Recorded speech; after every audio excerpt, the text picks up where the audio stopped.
राधे राधे दोस्तों, कैसे हैं आप सब। दोस्तों, हमारे YouTube चैनल पर आपका स्वागत है। हमारे इस चैनल को सब्सक्राइब कीजिएगा और हमारे वीडियो को लाइक, शेयर और कमेंट जरूर कीजिएगा। दोस्तों, जैसा कि आप सभी लोग जानते ही होंगे कि शारदीय नवरात्रि जो है वह शुरू हो चुके हैं। जी हाँ दोस्तों, इस बार के जो शारदीय नवरात्रि है, शक्ति उपासना का पर्व शारदीय नवरात्रि 17 अक्टूबर शनिवार के दिन से आरंभ हो चुके हैं। आश्विन माह की प्रतिपदा तिथि से लेकर नवमी तिथि तक देवी के 9 रूपों की अलग अलग स्वरूपों की पूजा आराधना जो है वह की जाएगी। 9 दिन के लिए दोस्तों माता दुर्गा पृथ्वी पर आती हैं और अपने भक्तों की साधना से प्रसन्न होकर उन्हें आशीर्वाद प्रदान करती हैं। नवरात्रि के पहले दिन जो है देवी दुर्गा के ऊर्जा और शक्ति की उपासना का महत्व होता है। फिर दोस्तों नवरात्रि के चौथे, पांचवें और छठे दिन सुख और समृद्धि प्रदान करने वाले देवी लक्ष्मी और सातवें दिन जो है कला और ज्ञान की देवी सरस्वती जी की उपासना की जाती है। अष्टमी और नवमी तिथि पर कन्या पूजन कर माता की विदाई की जाती है और नवरात्रि पर देवी दुर्गा की उपासना करने और शुभ फल प्राप्त करने के लिए दोस्तों शास्त्रों में प्रत्येक दिन जो है देवी के 9 रूपों की सभी के अलग अलग जो है पूजा आराधना का महत्व बताया गया है।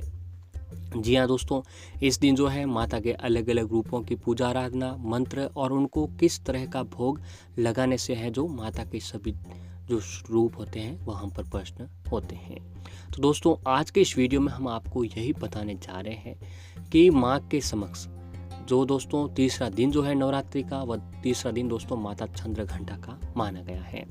ऐसे में माँ की कृपा प्राप्त करने के लिए दोस्तों माँ चंद्रघंटा की कृपा प्राप्त करने के लिए मात्र अगर आप एक मंत्र का जाप जो है कर लेते हैं तो दोस्तों माँ की कृपा व्यक्ति पर सदैवों के लिए बनी रहती है और माँ की कृपा से व्यक्ति की सारी परेशानियां खत्म होने लग जाती हैं।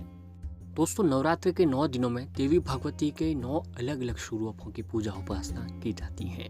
पहले दिन जो है दोस्तों माँ शैलपुत्री जी, दूसरे दिन माँ ब्रह्मचारिणी, तीसरे दिन माँ चंद्रघंटा, चौथे दिन माँ कुष्मांडा, पांचवें दिन माँ स्कंद माता और छठे दिन माँ कात्यायनी और सातवें दिन माँ कालरात्रि की पूजा होती है और आठवें दिन माँ गौरी की और 9वें दिन जो है दोस्तों अंतिम दिन माँ सिद्धिदात्री की पूजा जो है वो की जाती है।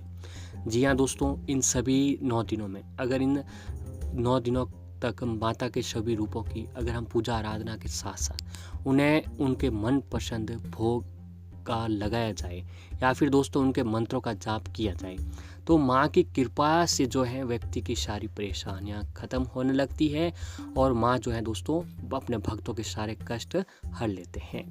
जैसा कि दोस्तों आपको बताया कि जो तीसरा दिन जो है वह माता चंद्रघंटा का दिन माना जाता है।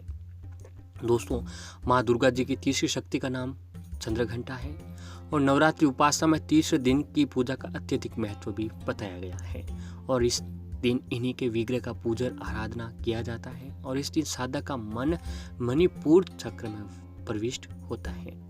माँ चंद्रघंटा की कृपा से अलौकिक वस्तुओं के दर्शन होते हैं, दिव्य सुगंधियों का अनुभव होता है तथा विविध प्रकार की दिव्य ध्वनियाँ जो है सुनाई देती हैं। ये जो क्षण होते हैं साधक के लिए अत्यंत ही सावधान रहने के होते हैं।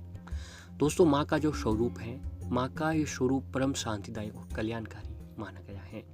इनके मस्तक में घंटे का आकार का अर्धचंद्र, इसी कारण इन्हें चंद्रघंटा देवी कहा जाता है। इनके शरीर का जो रंग है स्वर्ण के समान चमकीला है। इनके 10 हाथ हैं। इनके 10 हाथों में खड्ग आदि शस्त्र आदि बाण आदि शस्त्र विभूषित है। इनका जो वाहन है दोस्तों वह सिंह है। इनकी मुद्रा जो होती है हमेशा युद्ध के लिए उद्यत रहने की होती है। माँ चंद्रघंटा की कृपा से साधक के समस्त पाप और बाधाएं विनष्ट हो जाती हैं। इनकी आराधना सत्य फलदायी होती है।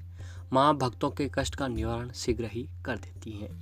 इनका उपासक सिंह की तरह पराक्रमी और निर्भय हो जाता है। इनके घंटे की ध्वनि सदा अपने भक्तों को प्रेत बाधा से रक्षा करती है। इनका ध्यान करते ही शरणागत की रक्षा के लिए इस घंटे की ध्वनि निनादित हो उठती है। माँ का स्वरूप अत्यंत सौम्यता एवं शांति से परिपूर्ण रहता है। इनकी आराधना से वीरता, निर्भयता के साथ ही सौम्यता एवं विनम्रता का विकास होकर मुख, नेत्र तथा संपूर्ण काया में कांति गुण की वृद्धि होती है। स्वर में दिव्य लौकिक माधुर्य का समावेश हो जाता है। माँ चंद्रघंटा के भक्त और उपासक जहाँ भी जाते हैं लोग उन्हें देखकर शांति और सुख का अनुभव करते हैं। माँ के आराधक के शरीर से दिव्य प्रकाश युक्त परमाणुओं का अदृश्य विकिरण होता है। ये दिव्य क्रिया साधारण चक्षुओं से दिखाई नहीं देती है, किंतु साधक और उससे संपर्क में आने वाले लोग इस बात का अनुभव जो है भली भांति कर देते हैं। दोस्तों, नवरात्र में तीसरे दिन की पूजा का विशेष महत्व बताया जाता है। मान्यता है कि इस दिन माँ के विग्रह का पूजन और आराधना की जाती है। मान्यता है कि माँ चंद्रघंटा के घंटे की ध्वनि से अत्याचारी दानव, दैत्य और राक्षस कांपते हैं। माँ की कृपा से भक्तों को अलौकिक वस्तुओं के दर्शन मिलते हैं। धर्मशास्त्रों में बताया गया है कि माँ को चंद्रघंटा की उपासना से भक्तों में वीरता, निर्भीकता के साथ ही सौम्यता और विनम्रता का भी विकास जो बनता रहता है। माँ के मस्तक पर घंटे के आधा चंद्रमा शोभा यामान है, इसीलिए माँ दुर्गा के स्वरूप को चंद्रघंटा कहा जाता है। देवी का ये स्वरूप कल्याणकारी है। इनके शरीर का रंग सोने जैसा चमकता है। माँ की 10 भुजाएं हैं, वह खड़ग और खपरधारी है। माँ चंद्रघंटा के गले में सफ़ेद फूलों की माला भी है। और दोस्तों, माँ के जो मंत्र का जाप है, तो ऐसे में दोस्तों आपको नवरात्रि का जो तीसरा दिन है वह दोस्तों मात्र चंद्रघंटा का दिन माना जाता है। तो माँ के चंद्रघंटा के दोस्तों आपको विधि विधान से पूजा आराधना तो करनी है, साथ ही माँ के नाम का जो आपको व्रत उपवास अवश्य ही रखना चाहिए। जी हाँ दोस्तों, इस दिन जो है व्रत रखने से भी साधक की माँ सारी परेशानियाँ दूर करती है और माँ के आशीर्वाद से साधक की सारे काम जो है वह बनते चले जाते हैं। तो दोस्तों, जब भी आप अपने घर पर माँ की पूजा आराधना करते हो तो आपको इस मंत्र का जाप अवश्य ही करना चाहिए। दोस्तों, मात्र इस मंत्र का जाप करने से जो है माँ की कृपा, माँ चंद्रघंटा की कृपा जातक पर बनी रहती है। तो दोस्तों, वह मंत्र है, इस प्रकार से ध्यान से सुनिएगा। मंत्र है दोस्तों, या देवी सर्वभूतेषु माँ चंद्रघंटा रूपेण संस्थिता, नमस्तते नमस्तते नमस्तते नमो नमः। दोस्तों, वह मंत्र एक बार फिर से सुन लीजिएगा। या देवी सर्वभूतेषा माँ चंद्रघंटा रूपेण संस्थिता, नमस्तस्य नमस्तस्य नमस्तस्य नमो नमो। इस मंत्र का जाप जो है दोस्तों, अगर आप नवरात्रि के तीसरे दिन माँ चंद्रघंटा की पूजा के समय करते हैं तो माँ की कृपा आपके ऊपर जो है वो बनी रहती है। और दोस्तों, हमेशा जो है आपको माँ चंद्रघंटा की जब आप पूजा करते हैं तो आपको पीले वस्त्र पहनकर ही माँ की पूजा आराधना करनी चाहिए। जी हाँ दोस्तों, माँ चंद्रघंटा की पूजा में भक्तों को पीत वस्त्र यानी पीले वस्त्र जो है धारण करने चाहिए। माँ चंद्रघंटा को अपना वाहन सिंह बहुत ही प्रिय है, इसीलिए आप सुनहरे रंग के स्वच्छ वस्त्र पहनकर भी पूजा कर सकते हैं। माँ को आपको सफ़ेद चीज़ों का भोग लगाना चाहिए। इनमें दोस्तों आपको खीर या फिर सफ़ेद बर्फ़ी जो है दूध से बनी हुई, आपको दोस्तों इसमें दूध से बनी हुई माँ को मिठाइयाँ अवश्य ही भोग लगानी चाहिए। और इसमें जो है दोस्तों खीर का भोग भी माँ को बहुत ही पसंद होता है। ऐसे में दोस्तों अगर आप ये सभी नहीं कर सकते हैं तो माँ को जो है आपको दूध का भोग अवश्य ही लगाना चाहिए। दूध के भोग से ही माँ प्रसन्न होती है। और हो सके तो दोस्तों आपको माँ चंद्रघंटा को शहद का भी भोग अवश्य ही लगाना चाहिए। इससे भी माता रानी की कृपा भक्तों पर बनी रहती है। तो दोस्तों, तीसरे दिन जो है अगर माँ के समक्ष आप इस मंत्रों का जाप करते हुए माँ की कृपा प्राप्त करते हैं तो दोस्तों माँ आपकी सारी परेशानियों को ख़त्म कर देते हैं।